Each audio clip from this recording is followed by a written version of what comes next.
வந்து எங்களுக்கு என் ஃபீல்டில் எப்படி ஹெல்ப்ஃபுல்லாக இருக்கும்னா, இப்போ நாங்கள் வந்து எனுமரேஷன் சொல்கிறோம்ல, ஸோ வந்து நான் சொன்ன மாதிரி க்ரோஸ் அண்ட் க்ரோஸ் காம்பினேஷன் இருக்கும். அந்த நாங்கள் போட்டு எனுமரேட் பண்ணுறப்ப நாங்கள் என்ன பண்ணுவோம்னா, இப்போ நாங்கள் யூஸ் பண்ணுற டூல்ஸில் வந்து ஏஐ இன்டெகிரேட்டட் எல்லாமே வந்துருச்சு. ஸோ ஏஐ இன்டெகிரேஷன் வந்தாலுமே என்னன்னா, அந்த இடத்துல ஒரு மேனுவல் பர்சன் இருந்து தான் அதை செக் பண்ணுற மாதிரி வருது. ஸோ அப்படின்றப்ப எங்கள் சைடில் நீங்கள் பார்த்தாலுமே என்ன ஏஐ ஜாப் எப்படி இருந்தாலுமே அந்த ஏஐ நாங்கள் வந்து டெஸ்ட் பண்ணுறோம். ரீசெண்ட் டேஸில் நான் இன்னும் நோட் பண்ணது, யூஎஸில் ப்ரொடெஸ்ட் பண்ணிட்டு இருந்தாங்க. ஒரு 1 வீக் பிஃபோர்லேருந்து ப்ரொடெஸ்ட் பண்ணிட்டாங்க ஏஐ டேட்டா சென்டர்ஸை க்ளோஸ் பண்ண சொல்லி. எதுக்காகனா, ஏஐ டேட்டா சென்டர்ஸ் வந்து வாட்டர் கன்சப்ஷன் ரொம்ப அதிகமாக இருக்குது. ஏன்னா அதோட யூஸ் பண்ணுற கிராஃபிக்ஸ் கார்டு அதெல்லாம் ஹீட் ரொம்ப அதிகமாகும் சர்வர்ஸ். ஸோ அது கூல் பண்ணுறதுக்கு வந்து வாட்டர் தேவைப்படும். அது ஃப்ரெஷ் வாட்டர் தான் தேவைப்படுன்ற மாதிரி போட்டிருந்தாங்க.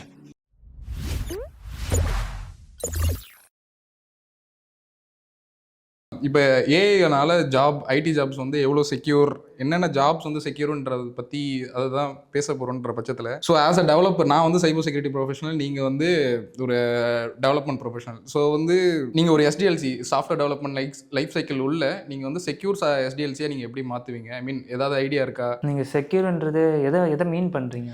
எதை மீன் பண்ணுறோன்னா, இப்போ சப்போஸ் வந்து நீங்கள் ஒரு அப்ளிகேஷன் டெவலப் பண்ணுறீங்க, ஒரு இன்சூரன்ஸ் கம்பெனிக்கோ இல்லை ஒரு மெடிக்கல் கம்பெனிக்கோ யூஸ் பண்ணுறீங்க. அந்த இடத்துல வந்து கண்டிப்பாக பிஐ பர்சனல் ஐடென்டிஃபைபிள் இன்ஃபர்மேஷன் சொல்லிட்டு சொல்லுவாங்க. ஸோ அந்த டேட்டாஸ்லாம் வந்து இப்போ ப்ராசஸ் பண்ணுவோம். இப்போ சப்போஸ் ஒரு பேங்க் அப்ளிகேஷன் நீங்கள் வந்து டெவலப் பண்ணுறீங்க, either mobile or web develop பண்ணுறீங்கன்னா, பர்சனல் ஐடென்டிஃபைபிள் இன்ஃபர்மேஷன்ன்றது என்னன்னா, இப்போ என் ஆதார் கார்டை வச்சு நான் தான் சொல்லிட்டு சொல்ல முடியும். என் நேம் வச்சு உங்களால் வந்து ஃபீட் பண்ணி எடுக்க முடியாது. பட் ஆனால் என்னோட ஆதார் நம்பரை வச்சோ இல்லை என்னோட மொபைல் நம்பரை வச்சோ என்னோட கம்ப்ளீட் டேட்டா வந்து நீங்கள் எடுக்க முடியும். ஸோ அப்படின்றப்ப என்னன்னா, இப்போ பர்சனல் ஐடென்டிஃபை நம்பரை நீங்கள் அந்த ஒரு இன்ஃபர்மேஷன்ஸை நீங்கள் வந்து எப்படி ஹைட் பண்ணுவீங்க? ஐ மீன் எப்படி ஒரு செக்யூர்டாக இருப்பீங்க?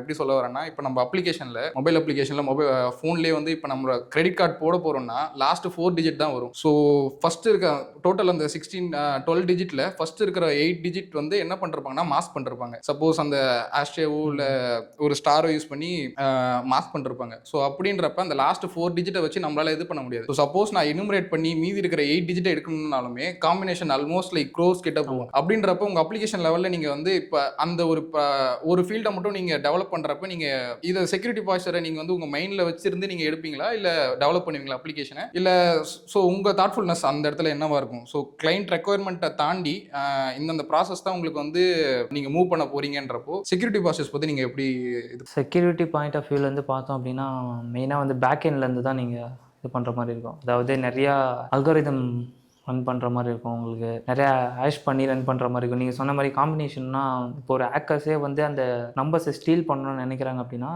நிறைய காம்பினேஷன்ஸ் ரன் பண்ணணும், லைக் உங்களோட பாஸ்வேர்ட் மாதிரி. ஸோ செக்யூரிட்டி பாயிண்ட் ஆஃப் வியூவில் மெயினாக அந்த அல்காரிதம், அப்புறம் டேட்டா வந்து நீங்கள் எப்படி ஸ்டோர் பண்ணுறீங்க உங்கள் டேட்டா பேஸில். ஸோ இதுதான் வந்து உங்களுக்கு மெயின் மோஸ்ட்டாக. ஏன்னா உங்களுக்கு வந்து அந்த கார்ட் நம்பரில் வந்து அந்தளவுக்கு அது வந்து உங்களுக்கு ஃபஸ்ட் லேயர் தான். அது இப்போ அந்த கார்ட் நம்பரே யாராவது ஸ்டீல் பண்ணாலும் அதுக்கப்புறம் உங்களுக்கு இன்னொரு லேயர் இருக்குது, அதுக்கப்புறம் ஓடிபி லேயர் இருக்குது. ஸோ அது மாதிரி நிறையா இருக்குது. ஸோ ஃபஸ்ட்டு லேயரை எந்த அளவுக்கு நம்மளால் ஸ்ட்ராங் பண்ண முடியுமோ அந்த அளவு பண்ணுவோம். ஸோ அது ரொம்ப இம்பார்ட்டன்ட் கிடையாது. ஸோ ஓகே, நாங்கள் என்ன ஃபஸ்ட் இந்த இடத்துல சொல்லுவோம்னா, சஜஷன் சொல்லுவோம்னா, இப்போ நீங்கள் வந்து பர்சனல் ஐடென்டிஃபை நம்பர் கொடுக்குறீங்க, இதை நான் போட்டுட்டு இதை தான் ஃபெச் பண்ணி ஐடென்டிஃபை எடுத்துனதுன்றதுல ஃபஸ்ட்டு லைன் ஆஃப் இதில் வந்து நிற்கிறது வந்து மல்டிஃபேக்டர் அத்தன்டிகேட்டர், எம்எஃப்ஏ. என்னன்னா எனி கைண்ட் ஆஃப் எம்எஃப்ஏ. இப்போ வந்து நம்ம வந்து சப்போஸ் எனக்கு ஓடிபி வேண்டாம், இல்லை வந்து இமெயில் எனக்கு ஒரு மல்டிஃபேக்டர் எனக்கு வந்து தேவையில்லைன்ற பட்சத்தில் ஃபர்ஸ்ட் லைன் ஆஃப் இது அந்த எனுமரேஷன் நாங்கள் சொல்கிறோம்ல, யூசர்ஸ் வந்து மல்டிபிள் டைம்ஸ் போடுறதுன்றது. ஸோ வந்து ஃபர்ஸ்ட் எதுன்னா அந்த கேப்சான்னு சொல்லுவோம்ல, கேப்சா மட்டும்தான். அந்த கேப்சா என்ன ஆகும்னா, இப்போ நம்ம சப்போஸ் நம்மளோட ஒரிஜினல் டேட்டாவே கொடுத்தாலுமே அது வந்து எனுமரேட் பண்ணுறதுக்கு கீழே இருக்கிற கேப்சாவே சேர்த்து போடணும். ஸோ வந்து ஹேக்கர்ஸ் என்ன பண்ணுவாங்கன்னா, ஃபர்ஸ்ட் வந்து அந்த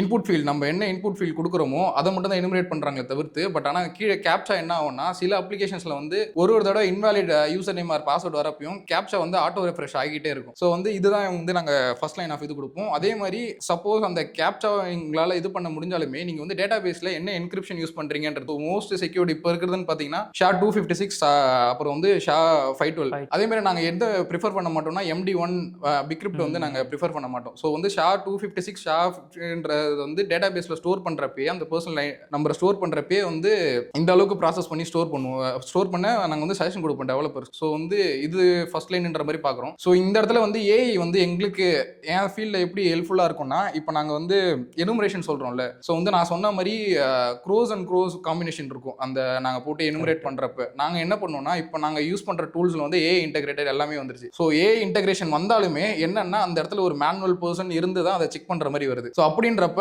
எங்கள் சைடில் நீங்கள் பார்த்தாலுமே என்ன ஏஐ ஜாப் எப்படி இருந்தாலுமே அந்த ஏஐ நாங்கள் வந்து டெஸ்ட் பண்ணுறோம். அத்தன்டிகேஷன் பைபாஸாக இருக்கட்டும், இல்லை ப்ராம்ப்ட் இன்ஜெக்ஷனாக இருக்கட்டும். ப்ராம்ப்ட் இன்ஜெக்ஷனா இப்போ சில ஏஐல நான் டெஸ்ட் பண்ணுறப்ப என்ன இருக்குன்னா 2 டைப்ஸ் ஆஃப் இது இருந்துச்சு. என்னன்னா செல்ஃப் ரைட் பண்ண சொல்லி ஒன்று கொடுத்துருந்தாங்க. ஓகேவா, என்னன்னா நம்ம கேட்குற கொஷினை அனலைஸ் பண்ணி இது வந்து நெட்டில் விக்கிபீடியாலோ இல்லை சாட் ஜிபிடி மாதிரி போயிட்டு எடுத்துகிட்டு வந்துட்டு இருக்கும். இன்னொரு இது என்னன்னா ஒரு சாட்பாட் மாதிரி ஒரு செட் ஆஃப் கொஷின்ஸ், ஒரு ப்ரீலோடட் 10 to 15 கொஷின்ஸ் மட்டும் தான் வந்து இப்போ நம்ம ஏர்டெல்ல போயிட்டு ஐ மீன் சப்போஸ் ஏதோ ஒரு ஆப்பில் போயிட்டு ஹெல்ப் சென்டர் போனால் அந்த இடத்துல வந்து நீங்கள் பார்த்தீங்கன்னா உங்களுக்கு வந்து வாட் யுவர் கன்சர்ன் டைப்னு காட்டாது. கீழே வந்து மெனு, ஹெல்ப், கான்டாக்ட் சென்டர்னு சொல்லிட்டு ப்ரீலோடட் கொஷின்ஸ் தான் கொடுத்துருப்பாங்க. ஸோ அதை நீங்கள் ஒரு தடவை கிளிக் பண்ணுறப்பையும் அப்போ தான் வந்து பேக் எண்ட்ல டேட்டா வந்து அந்த கொஷின்ஸ்க்கு ஏற்ற மாதிரி மட்டும் தான் ஆன்சரும் அவங்க ஃபீட் பண்ணி வச்சிருப்பாங்க. ஸோ அதை தான் ஃபெச் பண்ணி எடுத்துகிட்டு வரும். இந்த மாதிரி 2 டைப்ஸ் ஆஃப் ஏஐஸ் இருக்குது. நாங்கள் டெஸ்ட் பண்ணுறப்போ என்னதான் நாங்கள் அது ஏஐ கண்டென்ட்டாக இருந்தாலுமே ஒரு மேனுவல் செக்கிங் வந்து அந்த இடத்துல இருக்கணும், இருந்துதான் ஆகணுன்றதான் வந்து ஆக்சுவல் ஒரு ஸ்டாண்டர்டு. அதை தான் வந்து இப்போ வரைக்குமே ஆல் அரவுண்ட் வேர்ல்டு அப்ளிகேஷன் டெவலப்பர்ஸாக இருக்கட்டும், செக்யூரிட்டி டெஸ்டாக இருக்கட்டும், மேபி டெவலப்மெண்ட்டில் இப்போ நாங்கள் வந்து இந்த இஷ்யூ இருக்குன்னு நாங்கள் சொல்லிட்டோம். நீங்கள் வந்து உங்களுக்கு அது தெரியல என்ன பண்ணுவீங்கன்னா, சம்டைம்ஸ் வந்து கோடை காப்பி பண்ணி இந்த மாதிரி there was an suggestion to make this code more secure. So what implementation that we can do to improve this கோடுன்ற மாதிரி நம்ம சாட் ஜிபிடியில் நீங்கள் வந்து அந்த இடத்துல கேட்பீங்க. அது கேட்டாலுமே அதுவுமே ஒரு செக்யூரிட்டி கன்சர்ன். ஏன்னா உங்களோட ஒரு பீஸ் ஆஃப் கோடு வந்து சம்வேர் அரவுண்ட் இந்த சாட் ஜிபிடி உங்களோட ஓன் ஆன் ப்ரம் இல்லாமல் ஒரு தேர்ட் பார்ட்டி ஹோஸ்டடோட கோட் பேஸ்க்கு வந்து போகுது. ஸோ வந்து நாங்கள் இந்த விஷயத்தில் வந்து இதையுமே நாங்கள் ஃபாலோ பண்ணுறோம். என்னன்னா ஏஐ வச்சே ஃபாலோ பண்ணுறோம். இந்த மாதிரி ஒரு சென்சிட்டிவ் கீவேர்டோ ஒரு ஃபீச்சரோ இருக்குது. இப்போ பாஸ்வேர்டுன்னு சொல்லிட்டு நீங்கள் ஒரு பீஸ் ஆஃப் கோடில் கொடுக்குறீங்க. அந்த பாஸ்வேர்ட் ஃபீல்டை வந்து அந்த ஏஐல நீங்கள் போடுறீங்கல்ல, அதுவுமே வந்து அதை ஃபெச் பண்ணி அது ஒரு இன்சிடென்ட்டாக வந்து எங்களுக்கு அலர்ட் ட்ரிகர் ஆகும். ஸோ அதையுமே வந்து எங்களால் ஒரு மேனுவல் பர்சனை வச்சு தான் செக் பண்ண முடியும். அந்த பாஸ்வேர்டு மட்டும் தான் கொடுத்துருக்காரா, இல்லை அந்த பாஸ்வேர்டுக்கு ஸ்ட்ரெயிட்டாக வந்து ஆக்சுவல் பாஸ்வேர்டு என்னவோ அதுவே கொடுத்துருக்காரான்ற மாதிரி இருக்கும். ஏன்னா பாஸ்வேர்ட் ஃபீல்டு மட்டும் தான் அது எம்டிஏ போட்டு கொடுத்துருக்காங்களா. ஸோ சப்போஸ் அப்படின்னு வர்றப்ப திரும்ப நாங்கள் என்ன பண்ணுவோம்னா அந்த கன்சர்ன் பர்சனை கால் பண்ணி இந்த மாதிரி உங்களோட இது காம்ப்ரமைஸ் ஆயிருக்கு, ஸோ வந்து நீங்கள் வந்து உங்கள் பாஸ்வேர்டை ரீசெட் பண்ணுங்க, அதே மாதிரி வந்து don't use the same password or previous பாஸ்வேர்டுன்ற மாதிரி சொல்லி நாங்கள் சஜஷன் கொடுத்து முடிச்சிருவோம். ஸோ இந்த இடத்துல எங்கள் ஃபீல்டை வந்து நான் ஏன் சொல்ல வரேன்னா, டெவலப்பர்ஸ் நீங்கள் வந்து ஒரு ஏஐட்ட போறீங்க, பட் ஆனால் அந்த ஏஐ இன்சிடென்ட்டே வந்து எங்கள்கிட்ட வருது. ஏஐ வந்து டெவலப்மெண்ட் ஃபீல்டை ரீப்ளேஸ் பண்ணும். ஆனால் எப்படி ரீப்ளேஸ் பண்ணுன்றது நான் சொல்கிறேன். இப்போது உங்களுக்கு எப்படி மேனுவல் செக்கு நீங்கள் சொன்னீங்களோ அதே மாதிரி டெவலப்மெண்ட் வந்து எல்லாரையும் ரீப்ளேஸ் பண்ணாது. ஏன்னா எங்கள் ஃபீல்டில் கண்டிப்பாக வந்து ஏஐ அடாப்ட் பண்ணியே தான் ஆகணும். பிகாஸ் வந்து இப்போ சாட் ஜிபிடி மாதிரி கிளாட், இப்போ ரீசெண்டாக கிளாட் ஆந்த்ரோபிக் வந்து ஒன்று லான்ச் பண்ணாங்க. ஸோ இது மாதிரி கிராக் இருக்குது. ஸோ இது மாதிரி நிறையா ஏஐ இருக்குது, ஏஜென்ட்ஸ் இருக்குது. இப்போ எம்சிபி வேறு இப்போ ரீசெண்டாக ஒரு நல்ல ட்ரெண்ட் ஆகிட்டு இருக்கு. ஸோ நாங்கள் அதை அடாப்ட் பண்ணியே தான் ஆகணும். அதே மாதிரி எங்களுக்கு வந்து டெவலப்மெண்ட் ஃபீல்டுக்கு அதிகமாகணும் நாங்கள். ஸோ அதுக்கு ஏஐ நாங்கள் யூஸ் பண்ணி தான் ஆகணும். ஸோ டெவலப்பரை எப்படி ரீப்ளேஸ் பண்ணணும்னா, ஏஐ வந்து ஒரு 10 பேர் இருக்கிற இடத்துல 10 டெவலப்பர் வந்து ஒரு கம்பெனியில் ஒர்க் பண்ணுறாங்க அப்படின்னா 5 பேரை ரீப்ளேஸ் பண்ணி தான் ஆகும் ஏஐ. பிகாஸ் 2 பேர் வந்து ஒரு டாஸ்க்கை பண்ணுறாங்க அப்படின்னா ஒரு ஆள் இப்போ ஏஐ யூஸ் பண்ணி அந்த டாஸ்க் பண்ணிடலாம். ஸோ கண்டிப்பாக 5 பேர் ரீப்ளேஸ் பண்ணி தான் ஆகும் ஏஐ. ஸோ நம்ம அந்த ஏஐ அடாப்ஷன் இருக்குது. எப்படி வந்து செக்யூராக நம்ம வந்து ஏஐ யூஸ் பண்ணுறோம். நீங்கள் சொன்ன மாதிரி மெயின் விஷயம் என்னென்னா, நிறைய பேர் நான் ரீசெண்டாக பார்த்த வரைக்கும் என்னென்னா, ஒர்க் பண்ணுறாங்க, கோடை காப்பி பண்ணுறாங்க, லோக்கலில் இருக்க கோடை காப்பி பண்ணுறாங்க, டேரெக்டாக சாட் ஜிபிடியில் போடுறாங்க, ரிசல்ட் தருது, அது அப்படியே பேஸ்ட் பண்ணி யூஸ் பண்ணுறாங்க. இப்போ நான் இங்கே இந்தியாவிலேருந்து நான் அந்த கோடை காப்பி பண்ணி பேஸ்ட் பண்ணுறேன் சாட் ஜிபிடிக்கு, அது வந்து ரிமோட்டுக்கு போயிடுது, அந்த சர்வருக்கு போயிடுது. இப்போ அமெரிக்காலேயோ இல்லை யூகேலையோ யாராவது ஒருத்தர் வந்து நம்ம கூட யூஸ் பண்ணலாம். அது செக்யூரிட்டி ப்ரீச்.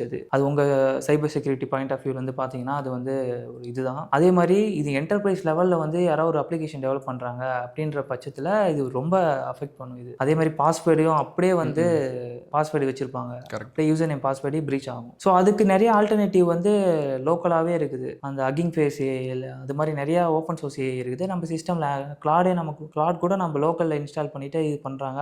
அப்படி இல்லைனா நிறைய பெரிய பெரிய கம்பெனிஸ்னால் வந்து அவங்களோட ஓன் சர்வரில் வந்து ஏஐ வச்சுருக்காங்க. லைக் அவங்க இன்டர்னலாக பில்ட் பண்ணுறதுக்கு என்டர்பிரைஸ் லெவலுக்கு ஒரு அப்ளிகேஷன் பில்ட் பண்ணுறாங்க, அவங்களுக்கு ஏஐ யூஸ் தேவைப்படுது. அப்படின்ற பட்சத்தில் நீங்கள் அவங்களோட சர்வரில் இருக்க ஏஐ நீங்கள் யூஸ் பண்ணிடலாம். அது செக்யூரிட்டி ப்ரீச் ஆகாது, ஏன்னா ரிமோட் போகுது, அவங்க சர்வர்லேயே இருக்கனால உங்களுக்கு அஃபெக்ட் பண்ணாது. ஸோ என்னோட பாயிண்ட் ஆஃப் வியூவில் கண்டிப்பாக ஏஐ ரீப்ளேஸ் தான் பண்ணும். ஒரு 10 பேர் ஒர்க் பண்ணுறாங்கன்னா அதில் 5 பேர் கண்டிப்பாக ரீப்ளேஸ் தான் பண்ணும். அது பேஸ்ட் ஆஃபாக அந்த பர்ஃபார்மன்ஸ் நிறையா இருக்குது. அது ஒரு டெவலப்பர் பாயிண்ட் ஆஃப் வியூவில் தான் இருக்குது. ஸோ அதே மாதிரி மேபி இன்னும் நெக்ஸ்ட்டு 2 to 3 இயர்ஸில் வந்து ஏஐ கண்டிப்பாக ரீப்ளேஸ் பண்ணிடும். ஸோ ரீப்ளேஸ் பண்ணாலும் டெவலப்மெண்ட் இது குறையும். எல்லா டெவலப்பருக்கும் குறையாது. இப்போ டெவலப்மெண்ட்லேயே வந்து உங்களுக்கு நிறைய இருக்குல்ல, ஆப் இருக்குது, front and back end, full stack இருக்காங்க. இப்போ ரீசெண்டாக வந்து சிஇஓ, அந்த மைக்ரோசாஃப்ட் சிஇஓ, அப்புறம் இன்னும் 2-3 பெரிய கம்பெனி சிஇஓ வந்து சொல்லியிருக்காங்க 98 பில்லியன் ஜாப்ஸ் வந்து போக போகுதுன்னு சொல்லியிருக்காங்க ரீசெண்டாக. அதுக்கப்புறம் லாஸ்ட் வீக் வந்து இந்தியாவில் மோடி கூட ஒரு இதில் அனௌன்ஸ் பண்ணியிருந்தாரு, 2 to 3 இயர்ஸில் வந்து ஏஐ வந்து கொஞ்சம் ரீப்ளேஸ் பண்ணும் ஜாப்ஸ் எல்லாமே, நீங்கள் அடாப்ட் ஆகிக்கோன்ற மாதிரி சொல்கிறாங்க. ஸோ அது எந்த அளவு உண்மை போயின்னா நமக்கு தெரியாது. பட் ஆனால் நம்ம ஈஸியாக நம்ம வந்து அதுக்கேற்ற மாதிரி அடாப்ட் ஆகிக்கணும். ஒரு சில ஜாப்ஸ் இதே மாதிரி தான் வந்து ஃபஸ்ட்டு இப்போ தான் ஏஐ வந்தது கிடையாது. நம்ம அதுக்கு முன்னாடியிலேருந்தே இருக்குல்ல, உங்களுக்கு தான் தெரியும். இந்த கால்குலேட்டர் வரப்போ வந்து மேக்ஸ் இது பண்ணுறவங்கன்னா ரீப்ளேஸ் பண்ணிடும்னாங்க. பட் ரீப்ளேஸ் பண்ணிச்சு. ஆனால் அதுக்கேற்ற மாதிரி உங்களுக்கு வந்துச்சு. அதே மாதிரி ஏஐ வந்து இப்போ டேட்டா இன்ஜினியரிங் இருக்குது. ஏஐ இன்ஜினியர்ஸ் வந்து திரும்ப வருவாங்க. ஸோ ஏஐ யூஸ் பண்ணி அதுலேருந்து ஒரு இன்ஜினியர்ஸ் உருவாகுவாங்க. ஸோ அதுதான் என்னோட பாயிண்ட் ஆஃப் வியூ. ஓகே, இப்போ நீங்கள் வந்து என்ன சொல்கிறீங்கன்னா, இப்போது ஏஐ வந்து ரீப்ளேஸ் பண்ணும், but not the entire development டீம்ன்ற மாதிரி சொல்கிறீங்கல்ல. ஸோ வந்து இப்போ டெவலப்பர்ஸே வந்து அவங்களோட ஸ்கில்ஸை வந்து அப்ஸ்கில்லிங் பண்ணிக்கணும் ஏஐ டெக்னாலஜிலன்ற பட்சத்தில் என்ன மாதிரியான அப்ஸ்கில்லிங் வந்து அவங்க பண்ணிக்கலாம்? ஸோ எக்ஸாம்பிள் நான் எப்படி கேட்குறேன்னா, இப்போ வந்து ஒரு ப்ராம்ப்ட் கொடுத்து இந்த இடத்துல ஒரு ஃபீல்டு போயிட்டு அவங்க செக் பண்ணுங்க, இந்த ஃபீல்டு எனக்கு செக் பண்ணு, அந்த மாதிரி ஒரு ப்ராம்ப்ட் பேஸ்டு ஏஐ டெவலப்மெண்ட் மாதிரி மாறலான்னு சொல்லிட்டு சொல்கிறீங்களா இல்லை வந்து ஒரு ஏஐ என்ஹான்ஸ் பண்ணி ஏஐ அண்டர் டெவலப்மெண்ட்டுக்கு நீங்கள் எடுத்துகிட்டு வர மாதிரி ஏஐ டெவலப்மெண்ட்டுக்காக படிக்க சொல்கிறீங்களா? இல்லை சப்போஸ் வந்து ஒரு அப்ளிகேஷன்ஸை எப்படி என்ஹான்ஸ் பண்ணலான்ற மாதிரி சஜஸ்ட் பண்ணி ஒரு டெவலப்பர் ஏஐ வந்து அடாப்ட் பண்ணோம் அப்படின்னா மெயினாக ப்ராம்ப்ட் தான். ஏன்னா ரீசெண்ட் டேஸில் வந்து உங்களுக்கு தெரிஞ்சிருக்கும், ஜெமினி வந்துச்சு, இமேஜஸ்லாம் கொடுத்து இது பண்ணாங்க. நிறைய பேர் வந்து வேற சொல்லிட்டு இருந்தாங்க ஃபேஸ் வந்து என்ன மாதிரி இல்லை அப்படின்னு சொல்லுவாங்க. ஏன்னா பேஸ்டாக ப்ராம்ப்ட் தான். ப்ராம்ப்ட் வந்து கரெக்டாக கொடுத்துருந்தாங்கன்னா வந்திருக்கும். ப்ராம்ப்ட் இல்லைனா வேற ஃபேஸ் மாதிரி தான் வரும். ஸோ அதே மாதிரி தான் கோடு ஏதாவது போடுறாங்க, கோடு வந்து ஏஐயில் அப்லோட் பண்ணுறாங்க. ப்ராம்ப்ட் கரெக்டாக கொடுக்கல அப்படின்னா ரிசல்ட் கரெக்டாக வராது ஏஐயில். ஸோ மெயினாக ப்ராம்ப்ட் இருக்கணும். அதுக்கப்புறம் நெக்ஸ்ட்டு வந்து ஏஐயை நம்ம அப்ளிகேஷனுக்குள்ளே கொண்டு வரது பார்க்கணும். ஏன்னா நம்ம போயிட்டு ஏஐ கிட்ட வந்து ஒரு டாஸ்க்கு கொடுக்குறோம், அது வந்து நமக்கு ரிசல்ட் கொடுக்குது. நம்ம ஏஐ வந்து நம்ம அப்ளிகேஷனுக்குள்ளே கொண்டு வரணும். அதாவது ஒரு எம்சிபி மாதிரி ஒரு சர்வருக்கு நம்ம இன்டெகிரேட் பண்ணி ஜஸ்ட் நம்ம டாஸ்க்கு கொடுத்தா அதுவே ஒரு டெவலப்பர் பண்ணக்கூடிய ஒர்க்கை வந்து ஒரு ஏஐ பண்ணிடும். ஸோ அந்த மாதிரி நம்ம வந்து ஏஐ வந்து டெவலப் பண்ணோன்ற. ஸோ நம்ம ஏஐ வந்து நம்ம ப்ராம்ப்ட் பண்ணி போகிறத விட அந்த ஒரு ஏஐ வந்து நம்ம ஒரு ஏஜென்ட்டாக நம்ம வந்து பில்ட் பண்ணி வச்சுட்டோம் அப்படின்னா அது நம்ம ஃப்ரம் ஸ்க்ராச் டு எண்டு வந்து டெவலப் பண்ணி கொடுத்துரும் நமக்கு. ஸோ அது ஒரு நம்ம டைம் கன்செப்ஷனுக்கு வந்து கொஞ்சம் கம்மியாக தான் ஆகும் நமக்கு. ஸோ நீங்களும் பேரலாக ஒர்க் பண்ணுவீங்க. நீங்கள் ஒரு சைடு ஒர்க் பண்ணுவீங்க, நீங்கள் ஒரு டாஸ்க்கை வந்து ஏஐக்கு கொடுத்துருவீங்க. அந்த டாஸ்க்கை முடிச்சுட்டு அதுவே ஆட்டோமேட்டிக்காக அப்லோட் பண்ணிடும். லைக் வந்து நீங்கள் வந்து ஒரு கிட்லாப்போ இது மாதிரி எதாவது யூஸ் பண்ணுறீங்க அப்படின்னா ரிமோட்டில், அது ஆட்டோமேட்டிக்காக நீங்கள் கொடுக்குற டாஸ்க்கை வந்து முடிச்சுட்டு அதுவே வந்து கோடெல்லாம் புஷ் பண்ணி ரிமோட் சர்வருக்கு போட்டுற போது நீங்கள் வந்து ஜஸ்ட்டு மேனுவல் செக் பண்ணுங்கள். ஏன்னா ஏஐலே கொடுத்துருப்பாங்க ஏஐ கேன் டூ மிஸ்டேக்ஸ்ன்ற மாதிரி போட்டிருப்பாங்க. ஸோ அதே மாதிரி தான் நீங்கள் மேனுவல் செக் பண்ணுங்கள். எல்லாமே பர்ஃபெக்டாக இருந்துச்சு அப்படின்னா நீங்கள் யூஸ் பண்ணிக்கலாம். ஸோ இதுதான்.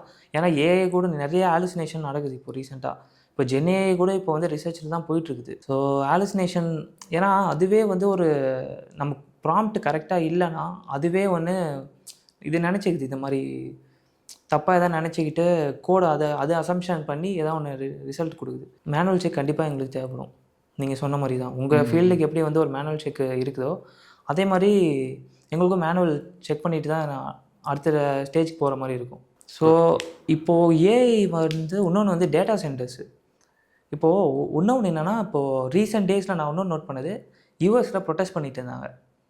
ஒரு 1 வீக் பிஃபோர்லேருந்து ப்ரொட்டஸ்ட் பண்ணிட்டு இருந்தாங்க ஏஐ டேட்டா சென்டர்ஸை க்ளோஸ் பண்ண சொல்லி. எதுக்காகனா ஏஐ டேட்டா சென்டர்ஸ் வந்து வாட்டர் கன்சப்ஷன் ரொம்ப அதிகமாக இருக்குது. ஏன்னா அதோட யூஸ் பண்ணுற கிராஃபிக்ஸ் கார்டும் அதெல்லாம் ஹீட் ரொம்ப அதிகமாகும் சர்வர்ஸ். ஸோ அது கூல் பண்ணுறதுக்கு வந்து வாட்டர் தேவைப்படும். அது ஃப்ரெஷ் வாட்டர் தான் தேவைப்படுன்ற மாதிரி போட்டிருந்தாங்க. ஸோ ஏன்னா அதுக்காக தான் ப்ரொட்டஸ்டே நடந்துச்சு. இப்போ ரீசெண்டாக வந்து அந்த ப்ரொட்டஸ்ட்டும் முடிஞ்சிருச்சு. ஏன்னா அப்ரூவ் கொடுத்துட்டாங்க, நிறைய டேட்டா சென்டர்ஸை க்ளோஸ் பண்ண சொல்லிட்டாங்க. இந்தியாவில் டார்கெட் பண்ணுறாங்க நெக்ஸ்ட்டு. அது என்னன்னு எனக்கு தெரியல ரீசெண்டாக. ஆமாம், இப்போ மேபி வருவாங்க. சென்னையில் ஹைதராபாத்தில் கூகுள் டேட்டா சென்டர் ப்ளஸ் நிபிடாவும் சென்னை டேட்டா சென்டர் ஓப்பன் பண்ண போயிருக்காங்க. ஆமாம். ஸோ இந்த மாதிரி பெரிய பெரிய கம்பெனிஸ் லைக் சொன்ன மாதிரி என்விடியா, கூகுள் இது மாதிரினா வந்து ஓப்பன் பண்ணுறாங்க. மெயினாக நெக்ஸ்ட் இதை டார்கெட் பண்ணுவாங்க. ஸோ அப்படின்ற பட்சத்தில் வந்து நமக்கு இது அஃபெக்டாக தான் ஆகும். ஏன்னா பேசிக்காக வந்து ஏஐ வந்து நமக்கு ஹெல்ப்பாக இருந்தால் ஓகே. ஆனால் ஏஐ வந்து நம்மளோட எல்லாரோடைய வாழ்வாதாரத்தையும் வந்து இது பண்ணுற மாதிரி தான் இப்போ போயிட்டுருக்குது. இது இப்போ ஜாப்ஸ் தெரியும். மட்டும் இல்லாம நேச்சுரல் ரிசர்வைஸும் வந்து இதுல அஃபெக்ட் ஆகுதுன்னு கண்டிப்பாக சொல்றீங்க. அஃபெக்ட் ஆகுற மாதிரி தான் இருக்குது. ஆனால் ஏஐயால் ஜாப்ஸ் போகுமா தெரியல. ஏன்னா இப்போ நான் ஒரு ப்ராடக்ட்டு நான் ஒன்று பண்ணுறேன். ஒரு ப்ராடக்ட் ஓனராக வந்து இப்போ நான் ஒன்று பண்ணணும்னு நினைக்கிறேன்னா, நிறைய கஸ்டமர்ஸ் வந்தால் தான் எனக்கு லாபம். இப்போ அதே மாதிரி தான் இப்போ வந்து ஒரு சாட் ஜிபிடியோ இல்லைனா வந்து கிராக்கோ இந்த மாதிரி அவங்களாம் ஒரு ப்ராடக்ட் வச்சுருக்காங்க. இந்த மாதிரி ஏஐ பில்ட் பண்ணுறாங்க அப்படின்னா, நம்ம ஒரு கஸ்டமராக நம்ம வந்து அதை பர்ச்சேஸ் பண்ணால் தான் அவங்களுக்கு வந்து லாபம். இப்போ நான் ஒர்க் பண்ணுறேன். இப்போ எனக்கு காசு வருது. நான் பே பண்ணி வாங்குறேன் அப்படின்னா அவங்களுக்கு காசு போகும். இதுதான் கான்செப்ட். இப்போ எனக்கு வேலை இல்லை. இப்போ அந்த ஏஐயால் தான் எனக்கு வேலை போச்சு. இது மாதிரி நான் மட்டும் இல்லாமல் நிறைய பேர் வந்து வேலை போயிடும். ஸோ அப்போ எல்லாருக்குமே வேலை போச்சுன்னா அப்போ யார் வாங்குவா? அப்போ அவங்களுக்கு என்ன லாபம்? ஸோ அதெல்லாமே அவங்களும் இது பண்ணியிருப்பாங்க. அப்போ ஏஐ வந்து மொத்தமாக ரீப்ளேஸ் பண்ணாது. கொஞ்சம் பேர் தான் ரீப்ளேஸ் பண்ணும். அப்படியே ரீப்ளேஸ் பண்ணாலும் அவங்க அதுக்கேற்ற மாதிரி அடாப்ட் ஆகிக்கணும். ஸோ இதுதான். ஓகே பிரகாஷ், உங்களோட சைடும் நீங்கள் சொல்லிட்டீங்க. ஆஸ் அண்ட் டெவலப்பராக நீங்கள் வந்து ஏஐ ஜாப்ஸை பற்றி நம்ம பேசணும். உங்களோட சைடில் நான் இப்போ ஒரு ஓவரால் கன்க்ளூஷன் நம்ம 2 பேர் சைட்லேருந்து வைக்கணும்னா, ஏஐ வந்து தேவை. பட் ஆனால் என்னன்னா அதுதான் அடிப்படைன்றது ஒன்று இல்லை. இதுதான் மஸ்ட் நீடட்னு சொல்லிட்டு இல்லை, இட்ஸ் நீடட். அந்த மாதிரி ஒரு கன்க்ளூஷன் நம்ம வச்சுக்கலாம். ஸோ வந்து இதனால ஜாப்ஸ் போகுமான்ற பட்சத்தில் என்னன்னா ஜாப்ஸ் போகும். பட் எங்கே போகும்னா டாப் எம்என்சிஸில் ஒரு கம்பெனி வந்து ஒரு ஏஐ யூஸ் பண்ணி ஒரு 200 பேர் செய்கிற வேலையை அவன் 2000 பேர் வச்சு பண்ணுறான்றப்போ மீதி இருக்கிற இந்த 1800 பீப்புள்ஸ்க்கும் வந்து ஜாப்ஸ் போகும். பட் ஆனால் அவங்க வந்து ஏஐ ஃபீல்டுலேயே அவங்களோட அப்ஸ்கில் பண்ணி சப்போஸ் ஒரு ஸ்டார்ட் அப்போ இல்லை அவங்கன்னு சொல்லிட்டு ஒரு கன்சல்டன்ஸ் மாதிரி அவங்களோட ஸ்கில்லை வச்சு வெளியே ஒரு ஜாப்ஸோ இல்லை அவங்களுக்கான ஒரு ஓன் நீட்ஸை வந்து அவங்களால ஃபில் பண்ணிக்க முடியும். ஸோ வந்து இதோட கன்க்ளூஷன் ஆக்சுவலாக இதுதான் சொல்ல வரேன். ஏஐ வந்து ஜாபை ரீப்ளேஸ் பண்ணும். பட் ஆனால் வந்து உங்களோட ஸ்கில்ஸை வந்து ரீப்ளேஸ் பண்ணாது. இதுதான் நான் சொல்கிற கன்க்ளூஷன். ஸோ வந்து உங்களோட ஸ்கில்ஸை பொறுத்து தான் வந்து உங்களோட ஃபியூச்சர் அண்ட் உங்களோட jobs or whatever the income you are getting, it will completely based on your skills, either it may be from AI இல்லாட்டி வந்து உங்களோட ஒரு business skills, any kind of skills. So இதுதான் வந்து என்னோட perspective. இதுதான் நான் ஒரு பாயிண்ட் ஆஃப் வியூவாக பார்க்குறேன். இப்போ நீங்கள் சொல்கிறது எப்படின்னா, அதாவது ஒரு 200 பேர் ஏஐ யூஸ் பண்ணி பண்ணுற வேலையை இப்போ 2000 பேர் இப்போ கரண்ட்டாக பண்ணிட்டு இருக்காங்க. இந்த மாதிரி நீங்கள் சொல்கிறீங்க கரெக்ட் தான். ஏன்னா சாஃப்ட்வேர் இன்ஜினியரிங்கோட லைஃப் சைக்கிளே என்னன்னா, ஒரு இன்ஜினியரோட லைஃப் சைக்கிளே டெய்லி அவங்களோட ஸ்கில்லை வந்து அப்ஸ்கில் பண்ணிகிட்டே இருக்கிறது தான் அவங்களோட லைஃப் சைக்கிள். ஸோ கண்டிப்பாக ஏஐ வந்தாலும் அதுக்கேற்ற மாதிரி அவர் அப்டேட் பண்ணி தான் ஆகணும். ஏன்னா இப்போதான் ஏஐன்னு கிடையாது. ஒரு 2000ல அப்பலேருந்து தான் இருக்குது. ஸோ அவங்க அப்ஸ்கில் பண்ணால் அவங்களோட சர்வை பண்ணலாம் சாஃப்ட்வேர் இண்டஸ்ட்ரியில். ஸ்கில் பண்ணல அப்படின்னா ஆஸ் யூஷுவல் தான் அவங்க கம்பெனிலேருந்து ஃபயர் பண்ணுவாங்க. ஸோ அதே மாதிரி தான் நடக்கும். உங்களோட கருத்து மாதிரி தான் சேம். அவர் வந்து ஏஐ அடாப்ட் பண்ணி அவங்களோட ஸ்கில்லை வந்து என்ஹான்ஸ் பண்ணிட்டு இருந்தாருன்னா சர்வை பண்ணலாம் இண்டஸ்ட்ரியில். அப்படி இல்லை, ஸோ நெக்ஸ்ட் லெவலுக்கு அவர் போகணும், அவர்கிட்ட ஸ்கில் இருக்குது, பட் ஆனால் அவர் வந்து வேற ஏதாவது இது பண்ணணும் அப்படின்னா அவர் ஏதாவது ஒரு பிஸ்னஸ் பண்ணி லைக் ஸ்டார்ட் அப்போ இந்த மாதிரி ஏதாவது ஸ்டார்ட் பண்ணிட்டு ஸோ ஒரு லைக் சர்வீஸோ ப்ராடக்ட்டோ அவர் ஏதாவது கிரியேட் பண்ணி பண்ணலாம் ஏஐ யூஸ் பண்ணி. ஸோ சேம் தான். கண்டிப்பாக ஏஐ ஜாப் ரீப்ளேஸ் பண்ணும். அது இப்போ கிடையாது, ஒரு 2 to 3 இயர்ஸில் வந்து பண்ணும். ஸோ அதுக்குள்ளே நீங்கள் அடாப்ட் பண்ணதான். அதே மாதிரி இப்போ ரீசெண்டாக வந்து பார்த்தது என்னன்னா, நிறைய யூஎஸ்லோ அப்புறம் நீங்கள் சொன்ன ஃபின்லாண்டு அது மாதிரி நிறைய கண்ட்ரீஸில் வந்து டேட்டா சென்டர்ஸ் இருக்குது. ஸோ இந்தியாவில் இப்போ நெக்ஸ்ட்டு வரப்போகுதுன்னு சொல்லிட்டு இருக்காங்க. லைக் ஹைதராபாத், சென்னை பேசிட்டு இருக்காங்க. ஸோ இங்கேனா இப்போ மெயினாக இப்போ ரீசெண்டாக கூட இந்த யூஎஸில் வந்து ப்ரொட்டஸ்டாக நடந்துருந்தது. இந்த டேட்டா சென்டர்னா வாட்டர் வந்து அதிகமாக கன்சப்ஷன் இருக்குது. ஸோ அது ஃப்ரெஷ் வாட்டரு. ஸோ அதுக்காக ப்ரொட்டஸ்ட் பண்ணாங்க. அப்புறம் வந்து இப்போ அந்த ப்ரொட்டஸ்ட்டையும் ஜெயிச்சிட்டாங்க அவங்க. இப்போ இந்தியாவில் அது மாதிரி வந்துச்சு அப்படின்னா லைக் அந்த நேச்சுரல் வந்து பாதிப்படையும் கண்டிப்பாக வாட்டர்ஸ். ஏன்னா இந்தியாவில் ஆல்ரெடி வந்து நிறைய பிரச்சனை போயிட்டு இருக்குது இந்த என்விரான்மெண்டல். ஆல்ரெடி வந்து பெங்களூர் சைடில் வந்து வாட்டர் வந்து ரீசெண்ட் டேஸில் வந்து வாட்டர் ஸ்கேர்சிட்டி, அப்புறம் குவாலிட்டி நல்லா இல்லை, ஏர் குவாலிட்டியும் நல்லா இல்லை. இப்போ டேட்டா சென்டர்ஸ் வந்துச்சுன்னா அந்த ஏஐ வந்து அது என்விரான்மெண்டல் அஃபெக்ட் பண்ணுமா? ஸோ இது மாதிரி வந்து நிறையா இருக்குது. ஸோ இதெல்லாம் வந்து நெக்ஸ்ட்டு பாட்காஸ்ட்டில் பேசலாம். உங்களுக்கு எதாவது ஐடியா இருந்ததுன்னா கமெண்ட்டில் சொல்லுங்கள்.